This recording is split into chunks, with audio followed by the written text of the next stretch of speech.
Hello, આપણે જે આજે જે કન્સેપ્ટ ડિસ્કસ કરવાનો છે એ છે salesmanship is an art and science. તો આર્ટ અને સાયન્સ કઈ રીતે છે સેલ્સમેનશિપ, બરાબર છે? આ બેનું કોમ્બિનેશન કઈ રીતે થાય છે કે આર્ટિસ્ટિક મેનરમાં એ જે સ્ટ્રેટેજી બનાવશે, સાયન્સના કન્સેપ્ટ છે એ અપ્લાય કરશે. તો એ સાયન્સના કન્સેપ્ટ છે જે અપ્લાય કરશે, બરાબર છે? તો એ સાયન્સના કન્સેપ્ટને કઈ રીતે અપ્લાય કરવા, આર્ટિસ્ટિક મેનરમાં એમને કઈ રીતે અપ્લાય કરવાના છે, તો એ જે કન્સેપ્ટ છે એ યુઝ કરશે અથવા તો જે મેથડ યુઝ કરશે એમને કસ્ટમર સુધી પહોંચાડવામાં અથવા તો કસ્ટમર જે વસ્તુ પરચેસ કરશે એમને સેલ કરવામાં નવી નવી સ્ટ્રેટેજીસ બનાવશે. તો એ સ્ટ્રેટેજીસ માટે જે કન્સેપ્ટ યુઝ કરશે, કઈ મેથડમાં કરશે, તો એને કહેવાય combination of art and science, બરાબર છે? તો salesmanship is an art or science, અથવા તો બેનું કોમ્બિનેશન છે એ થઈ શકશે. તો આપણે એમાં શું છે, એ આર્ટ છે, સાયન્સ છે કે બેનું કોમ્બિનેશન છે એ જોવાનું છે. તો salesmanship is an art or science. આમાં જે પોઈન્ટ્સ હાઇલાઇટ કર્યા છે એ પોઈન્ટ્સ છે તમે યાદ રાખી લેશો તો પણ તમને આખો પોઈન્ટ્સ છે એ યાદ આવી જશે. આખો પોઈન્ટ્સ તમારે રિફર કરવાની જરૂર નહીં પડે. તો એ પોઈન્ટ્સ છે એના ઉપર ફોકસ કરી શકશો તમે. The aim of the salesmanship is to create demand for the commodities, service, retain the demand already created and thus increase the volume of the sales. તો ડિમાન્ડ છે એ ક્રિએટ કરી શકશું કોમોડિટીની, બરાબર છે? કોમોડિટી સર્વિસીસ જે આપણે આપવાની છે, કોમોડિટી એટલે જે વસ્તુ આપણે સેલ કરી છે એના માટેની સર્વિસ આપણે આપીએ છીએ. પ્રી સેલ સર્વિસ આપીએ, પોસ્ટ સેલ સર્વિસ આપીએ. તો આ જે સર્વિસ આપીએ છીએ જેનાથી આપણી ડિમાન્ડ ક્રિએટ થઈ શકશે, બરાબર છે? જે તમને મેં આગળ સમજાવેલું હતું કે રિપેર સર્વિસીસ છે, રિપ્લેસમેન્ટ સર્વિસીસ છે, અથવા તો કન્સલ્ટન્સી સર્વિસીસ છે. આ બધી પોસ્ટ સેલ સર્વિસીસ છે. પ્રી સેલમાં શું આપી શકો તમે એમને, તો કે પ્રી સેલમાં તમે એમને આપી શકો ડેમો માટે અથવા તો ફ્રી પ્રોડક્ટ સેમ્પલ તરીકે આપી શકો યુઝ કરવા માટે. તો આ બધી સર્વિસીસ જો તમે એમને આપશો તો એ સર્વિસને કારણે આપણી ડિમાન્ડ ક્રિએટ થશે, કે જે એ ડિમાન્ડ છે એમને ક્રિએટ થયેલી છે એને મેન્ટેન કરી રાખવી, અને જે સેલ્સ છે વોલ્યુમ અથવા તો એની જે ક્વોન્ટિટી આપણે સેલ કરીએ છીએ એને ઇન્ક્રીઝ કરવા માટે સેલ્સમેનશિપ છે એનો એમ છે કે એ ક્રિએટ થવી જોઈએ અને વોલ્યુમ છે ઇન્ક્રીઝ થવું જોઈએ. Their aim is achieve. તો આ અચીવ કઈ રીતે થઈ શકશે આપણો aim? Achieve through the salesman who prompt prospective customer. Prospective customer એટલે શું? કોઈ પણ વ્યક્તિ છે એ આપણી શોપ ઉપર આવે તો એ આપણા કસ્ટમર ન બની જાય. પહેલાં તો એ પ્રોસ્પેક્ટિવ કસ્ટમર હોય પણ પ્રોસ્પેક્ટિવ હોય, કારણ કે એને આપણી પાસેથી હજી વસ્તુ પરચેઝ નથી કરી. ઓનલી ફ્યુચર કસ્ટમર, સંભાવના છે કે એ બનશે કસ્ટમર, વસ્તુ પરચેસ કરી લેશે તો એ આપણે એકચ્યુઅલ કસ્ટમર બની જશે. અત્યારે શું છે? સંભવિત કસ્ટમર, સંભવિત ગ્રાહક એટલે પ્રોસ્પેક્ટિવ કસ્ટમર છે. Into the buying action by their offer of persuasion, convincing, describing the attractive features of product and pre-sale and after-sale services to the customer. તો એ જે પ્રોસ્પેક્ટિવ કસ્ટમર્સ છે એમને પહેલાં તો એ અટેન્શન આપશે, પ્રોડક્ટના એક્સ્ટ્રા ઓર્ડિનરી ફીચર્સ સમજાવશે, price કહેશે, એના કેવી રીતે યુઝ કરવું એ સમજાવશે. તો આ બધું એમને સમજાવશે અને કન્વિન્સ કરશે, ત્યારે એ વસ્તુ પરચેસ કરશે, અને વસ્તુ પરચેસ કરશે એટલે પ્રોસ્પેક્ટિવ કસ્ટમર છે એ કન્વર્ટ થઈ જશે એકચ્યુઅલ કસ્ટમરમાં. કે અને પ્રી સેલ સર્વિસીસ આપશે જે તમને સમજાવી, અને આફ્ટર સેલ સર્વિસીસ આપશે કે જેનાથી આપણો એમ છે ડિમાન્ડ ક્રિએટ કરવાનો, અને જે આપણી પાસે ઓલરેડી જે ડિમાન્ડ છે એને મેન્ટેન કરવાનો, અને વોલ્યુમ ઓફ સેલ્સ ઇન્ક્રીઝ કરવાનો એ અચીવ થઈ શકશે. Third, salesmanship is an art. આ રીતે સેલ્સમેનશિપ છે એ આર્ટ છે કે આપણો એમ છે એ એમને કઈ રીતે આપણે અચીવ કરશું, તો કે આ બધી જે આસ્પેક્ટ છે એને ફૂલફિલ કરે. ને એ આસ્પેક્ટ કઈ રીતે ફૂલફિલ કરશું, કઈ મેથડથી કરશું, તો એ એક આર્ટ છે. તો આવી રીતે સેલ્સમેનશિપ ઇઝ એન આર્ટ. તો આર્ટનો મિનિંગ શું થાય, તો કે art is a branch of learning. એટલે કે બ્રાન્ચ ઓફ લર્નિંગ મીન્સ તો ઘણું બધું તમને એમાં શીખવા મળે. હ્યુમન નેચરને જાણી શકો, માર્કેટને જાણી શકો, જનરલ નોલેજ વધારી શકો. આ રીતે તમને ઘણું બધું શીખવા મળશે. ઇન વિચ, જેમાં મેં ઓલરેડી તમને લખેલું છે શું લર્નિંગ શું થઈ શકશે એમાં, તો હ્યુમન સ્કિલ્સ આપણી જે છે ઇન્ક્રીઝ થશે, બરાબર છે? નોલેજ વધશે. Imagination and practice have an important part to play. Imagination એટલે શું, કે કસ્ટમર કેવા પ્રકારના ક્વેશ્ચન કરશે, કેવી પ્રકારની પ્રોડક્ટ માગશે. તો આ બધું ઓલરેડી પહેલાંથી જ આપણે ઇમેજિન કરવું પડે, જેનાથી આપણો ઇમેજિનેશન પાવર છે એ પણ ઇન્ક્રીઝ થઈ શકશે. સાયન્સ, તો સેલ્સમેનશિપ સાયન્સ કઈ રીતે છે? પહેલાં તો સાયન્સનો મિનિંગ શું થાય? તો science is a branch of knowledge. સાયન્સમાં તમે છે એ નોલેજ છે આપણી પાસે. માનો કે આપણી પાસે નોલેજ છે કે આ વસ્તુ આ રીતે થઈ શકશે, બટ એ આપણે કોઈને કહી નથી શકતા.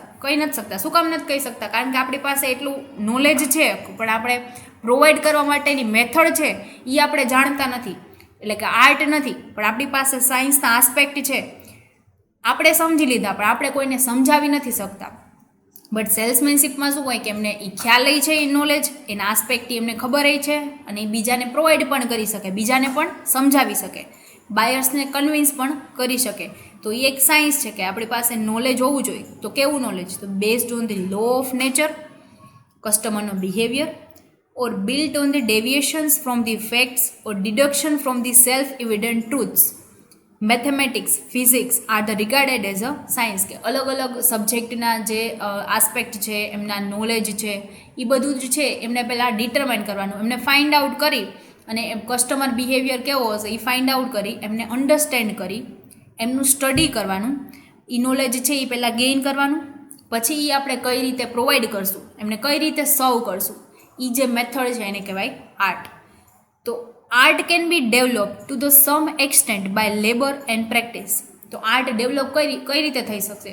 તો કે વારંવાર તમે એમની પ્રેક્ટિસ કરો, વારંવાર તમે સેલ્સમેનનું કામ છેલ્લા 10 વર્ષથી કરો છો, અને હમણાં લાસ્ટ એક મહિનાથી અથવા તો 1 વર્ષથી ચાલુ કર્યું છે, તો બે વચ્ચે ડિફરન્સ હોય?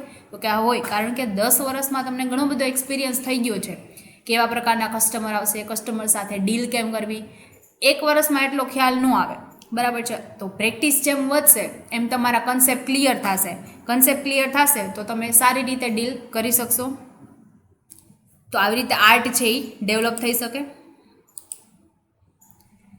સેલ્સમેનશિપ is more an art than exact science, because a good salesman should be in a position to adopt himself suitably to different circumstances.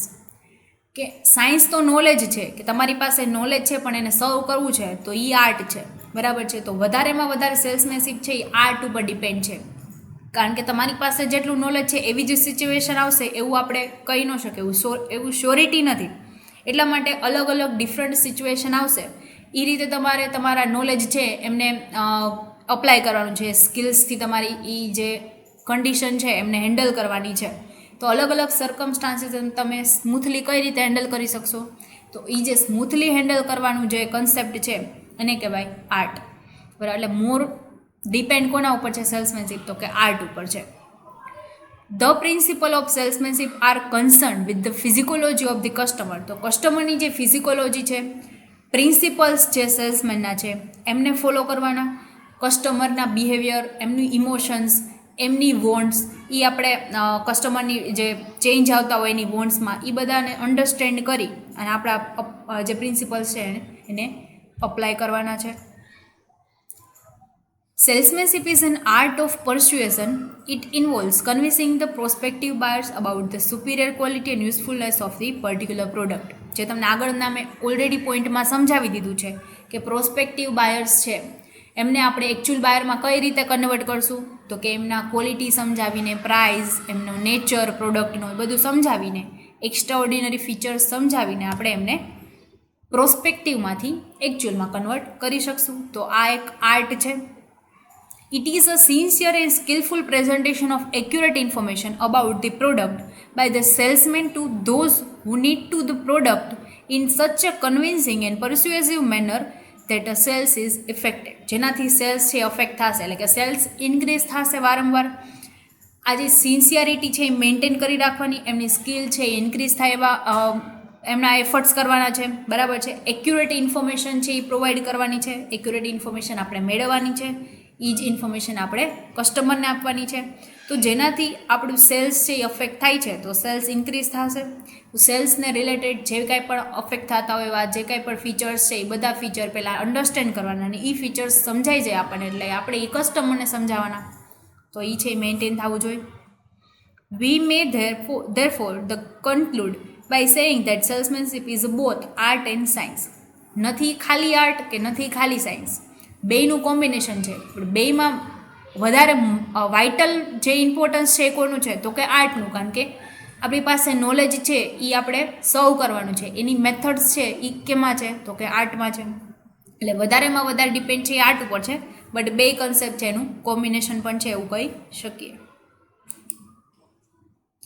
હવે જે નેક્સ્ટ કન્સેપ્ટ આપણે ડિસ્કસ કરવાનો છે, ફર્સ્ટ આપણે કર્યું એ કયો હતો તો કે salesmanship is a art and science અથવા તો is a combination of art and science. તો હવે જે છે એ છે salesmanship is as a profession. તો સેલ્સમેનશિપ એઝ અ પ્રોફેશન આપણે એમને કઈ રીતે ડિસ્ક્રાઇબ કરી શકીએ, પ્રોફેશનલ કઈ રીતે છે, બરાબર છે. તો એના આપણે પોઈન્ટ્સ છે એ જોઈએ. Profession is a based on acquiring specialised knowledge or competency in a particular field. તો જે પ્રોફેશન છે, પ્રોફેશન એટલે શું કે એમાં એક્સ્ટ્રાઓર્ડિનરી ફીચર્સ હોય અથવા તો એક્સ્ટ્રાઓર્ડિનરી તમે કાંઈ વર્ક કરતા હોય તો એને કહેવાય પ્રોફેશન. એક્ઝામ્પલ તરીકે તમે જોઈ તો ડૉક્ટર, ચાર્ટર્ડ એકાઉન્ટન્ટ, લોયર, એ બધા શું છે તો એ પ્રોફેશન છે, બરાબર છે. એ પ્રોફેશન્સ છે. એવી રીતે આપણે સેલ્સમેનને કન્સિડર કઈ રીતે કરી શકીએ તો કે આપણી પાસે જો સ્પેશિયલાઇઝ્ડ નોલેજ છે એમને આપણે આપવાનું છે કોઈને. હવે માનો કે કોઈ કન્સલ્ટન્ટ છે અથવા તો ચાર્ટર્ડ એકાઉન્ટન્ટ છે, એ જેમની પાસે નોલેજ છે એ બીજાને નોલેજ આપશે, એમની પાસે સ્પેશિયલાઇઝ્ડ નોલેજ છે કે જેમની સર્વિસ આપે છે, તો એ પ્રોફેશનલ સર્વિસ કહેવાય, બરાબર છે, કે જે એમના નોલેજની સર્વિસ આપે છે. તો એવી જ રીતે આપણે પ્રોફેશન બીજા કોને કહી શકીએ તો કે સેલ્સમેનશિપને. તો સેલ્સમેનશિપ પાસે એવી સ્કિલ્સ છે, એવી સ્પેશિયલાઇઝ નોલેજ છે કે જેનાથી બાયર્સને એકચ્યુઅલ બાયરમાં કન્વર્ટ કરી શકે છે. તો એ પણ એક પ્રકારનું સ્પેશિયલ નોલેજ થયું. તો એ નોલેજને પણ પ્રોફેશન તરીકે તમે લઈ શકો. તો ફોર એક્ઝામ્પલ, જેમ મેં તમને એક્ઝામ્પલ આપ્યું એમ, તો કયા પ્રકારનું પ્રોફેશન કોને કહેવાય તો આર્ટિસ્ટ છે કે જે ડ્રોઈંગ્સ કરતા હોય, મ્યુઝિશિયન, ડૉક્ટર, સીએસ, લોયર્સ, આ બધા છે એ પ્રોફેશન્સ છે કે જેની પાસે સ્પેશિયલાઇઝ સ્કિલ છે કે જેની સર્વિસ આપે છે. In other words, those activities or areas that require the application of specialized competency or skills can be termed as a profession. કે જે એક્ટિવિટી આપણે કરવાની છે, ઇન અધર વર્ડ્સ કે ધોઝ એક્ટિવિટીઝ ઓર એરિયાઝ, કે આપણે જે એક્ટિવિટી કરીએ છીએ અથવા તો જે નોલેજ પ્રોવાઈડ કરીએ છીએ એ નોલેજનું એપ્લિકેશન કઈ રીતે કરશું, બરાબર છે. આપણી પાસે એવું નોલેજ છે કે જે બિઝનેસમાં યુઝ થઈ શકશે. માનો કે સીએ પાસે નોલેજ છે કે જે બિઝનેસમાં યુઝ થઈ શકશે, તો એ પર્ટિક્યુલર એરિયા થઈ ગયો કે તમારું નોલેજ છે એ બિઝનેસમાં જ યુઝ થશે. માનો કે ડૉક્ટર છે તો એમનું છે એ લોકલ એરિયામાં થાય, મીન્સ કે ડૉક્ટરનું છે એનું બિઝનેસમાં યુઝ ન થાય, એમનું સ્પેશિયલાઇઝ નોલેજ, એમના ડિસીઝ છે એ કઈ રીતે સોલ્વ થઈ શકે એના માટેનું એનું નોલેજ છે. તો જ્યારે ડિઝીઝ આવશે તો એમને સોલ્વ કરવા માટે એમનો એરિયા એ છે. તો બધાના એરિયા છે એ અલગ અલગ છે. તો આ રીતે તમે એમના એરિયા વાઇઝ તમારું એપ્લિકેશન કરી શકો નોલેજનું, બરાબર છે, જેને કહેવાય પ્રોફેશન. તો અલગ અલગ એક્સપર્ટ્સ છે જેમની એને અલગ અલગ ડેફિનેશન આપેલી છે પ્રોફેશનની. તો એમાં મેક ફરલેન્ડ કરીને છે કે જેમને એની ડેફિનેશન આપી છે. બાકી બધાની છે એ ડેફિનેશન આની જેવી જ છે, સેમ. આપણે જે મેઇન ડેફિનેશન હતી એ લીધેલી છે. તો as per the view of the McFarland, આ એક્સપર્ટ છે એ શું કહે છે પ્રોફેશનને તો profession is the acquisition of the specialised knowledge, skill, competence, training required, and it is a form of association, body of competent professional. તો professional is the acquisition of the specialised knowledge. તો પહેલાં તો તમારી પાસે એ સ્પેશિયલાઇઝડ knowledge હોવું જોઈએ, બરાબર છે, કે જે પ્રોફેશન તરીકે તમે એને યુઝ કરી શકો એવું નોલેજ તમારી પાસે છે. હવે એવું નોલેજ છે, એવી સ્કિલ્સ છે, એવી કોમ્પિટન્સીસ છે અને એવી તમારી પાસે ટ્રેનિંગ છે, એક્સપર્ટાઇઝ છે કે જેની તમે સર્વિસ આપી શકશો, જેના બદલામાં તમે ફીસ છે એ લઈ શકશો. તો તમે એસોસિએશનમાં આપશો, કોઈ બોડી કોમ્પિટન્ટ પ્રોફેશનલ્સ છે એમને આપશો, કોઈ પર્સન ટુ પર્સનને તમે આપશો. તો આ રીતે તમારી જે સ્કિલ્સ છે એનું તમે એપ્લિકેશન કરશો તો એને કહેવાય, જે તમારી સ્કિલ્સ છે એમને સર્વ કરશો, એની એપ્લિકેશન કરશો, એને કહેવાય પ્રોફેશન. તો આ એક ખાલી પ્રોફેશનલનો બેઝિક એરિયા હતો, એનું ઇન્ટ્રોડક્શન હતું. હવે એમનું ડિટેલ ડિસ્કશન છે, એમના ફીચર્સ છે, એમના ક્વોલિફિકેશન્સ છે, એ આપણે નેક્સ્ટ લેક્ચરમાં ડિસ્કસ કરશું. Thank you.